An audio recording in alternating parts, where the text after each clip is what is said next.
Hi, it's Pete Dowsett for Audio Production Tips, and today I want to talk to you about setting up auxiliary buses in Pro Tools. Now, this is a rather unsexy topic, but I have a lot of students that have been taught Pro Tools, and even a lot of students that have been taught recently but still don't know about this feature. Now, this is something that's been in Pro Tools for the last couple of versions, so it's nothing brand new, but I still think it's worth telling you about. So, first of all, I'm going to select all these drum channels here, and I'm going to show you the way that people have been doing this before. So they've been going to the menu and or hitting a hotkey, and they've been making a new auxiliary. And then from there, they have to actually set a bus for that auxiliary.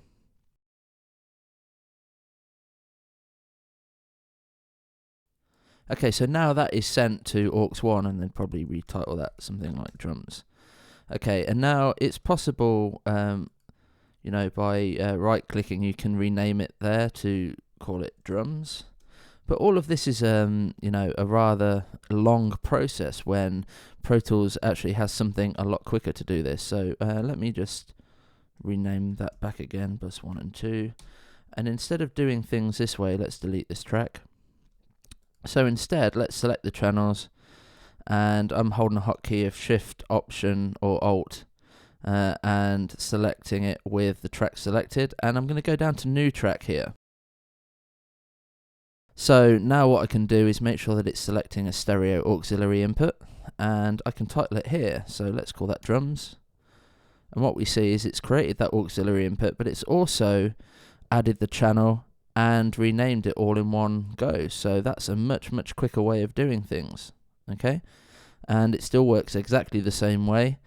Let's take this a stage further as well, because I was watching a video recently with Andrew Sheps talking about his mix template, and he has a rather cool trick that he uses to keep his buses that is created from separate from all of the other buses that might be in Pro Tools already. Now, imagine this situation where you've either recorded a track or you've got a track to mix, and you've got some buses set up already, and now sometimes when you rename or create your own buses, they get intermingled and jumbled up with the ones that are already there. So if we go down and we'll look at buses here, we've got a list of stuff, and now quite often this bus menu can be much longer than this, and it's very easy for your buses that you've created to get mixed up, and it's hard to find. So one thing that's interesting to know is that Pro Tools by default will fill 128 buses.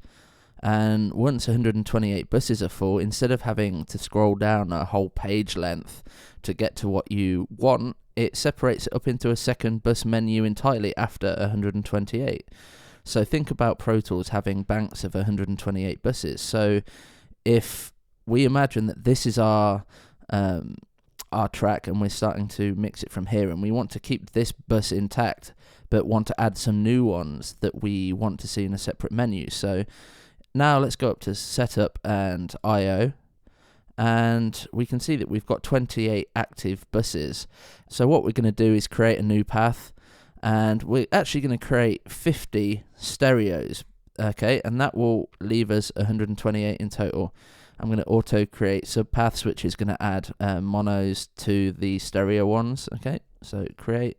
We've now got 128. Cool. So now I hit OK.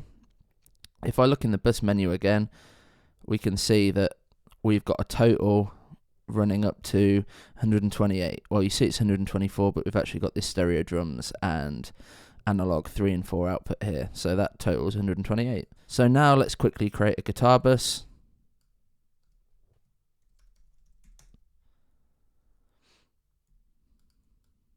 An organ bus,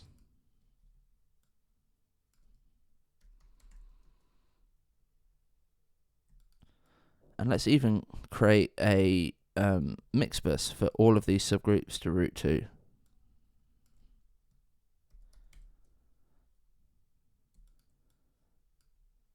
Okay, and let's solo safe these. Great. So now if we were to look, I can play this track and you'll see it routing through, but the most important thing is that in our bus menu here, so we've got our first menu of 128, which is where the drums appeared because we hadn't created the extra buses by that point. And we've actually got the other stuff here. So that's great. Let's take this one stage further. Imagine that for some reason there's some buses that we wanted in the second menu that didn't appear there, like our drums bus. So let's go ahead, and what I'm going to do is I'm going to add one new stereo bus. So what that's going to do is if I move my drums down, and I'm going to put it there, and move that bus up, hopefully that should have overwritten the bus menus and my drums will appear in the right place now with all of the other ones I've just created. And let's just test that.